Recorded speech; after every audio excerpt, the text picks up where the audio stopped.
Monumental Women worked for 7 years to make this Women's Rights Pioneers Monument for Central Park possible.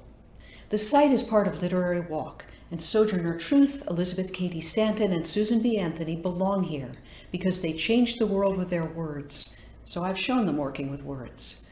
They're gathered at a small table, doing what they loved best, thinking, arguing, forging resolutions, using their very different natures in a complementary way to fuel their struggle. They might be meeting in Stanton's home, where both Truth and Anthony had been overnight guests. The design is a contemporary evocation of the 19th century monument that should have been erected to these women in a park full of 19th century statues honoring men. Sojourner Truth has knitting in her lap.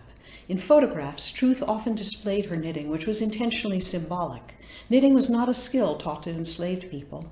Knitting for soldiers was a patriotic duty, and it emphasized her status as a free woman and a lady. Anthony was famous for carrying her traveling bag, always full of documents, research for speeches she collaborated on with Stanton.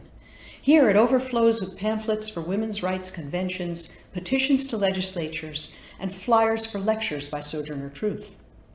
Stanton has books and papers stashed under her chair, a feature common to statues of writers like the nearby male poets. In front is the 1848 Declaration of Sentiments, which begins, "All men and women are created equal." The 3 large books are by influential foremothers: Mary Wollstonecraft's 1792 A Vindication of the Rights of Women, Sarah Grimke's 1838 Letters on the Equality of the Sexes, and Margaret Fuller's 1845 Woman in the 19th Century. Stanton wears a brooch shaped like a sunflower, with shining flowers in the pattern of her dress, because she took the pseudonym Sunflower for her first published articles, and the sunflower later became an emblem of the women's suffrage movement. Anthony's brooch is a cameo of Minerva, the helmeted goddess of wisdom and strategy. Truth wears the kind of elegant jacket that she would wear at a women's rights conference, with victory wreaths woven into the brocade. Their hands tell a story, too. Truth emphasizes her eloquent voice with both hands. Her right index finger was partly amputated in an agricultural accident while she was enslaved. Anthony holds out a pamphlet that proclaims her one vast idea: votes for women. She's lightly touching Stanton's shoulder to draw her attention. Stanton has just dipped her pen in the inkwell and is about to write something on the blank paper she steadies with her left hand.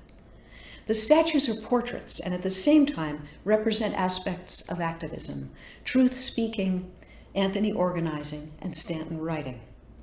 Our rights were not gained by one dramatic action, but from long shared struggle. I hope that all people, especially girls and boys, will be inspired by the scene of monumental women of different races, different educational backgrounds, different religious backgrounds, and different economic status, working together to make the world better.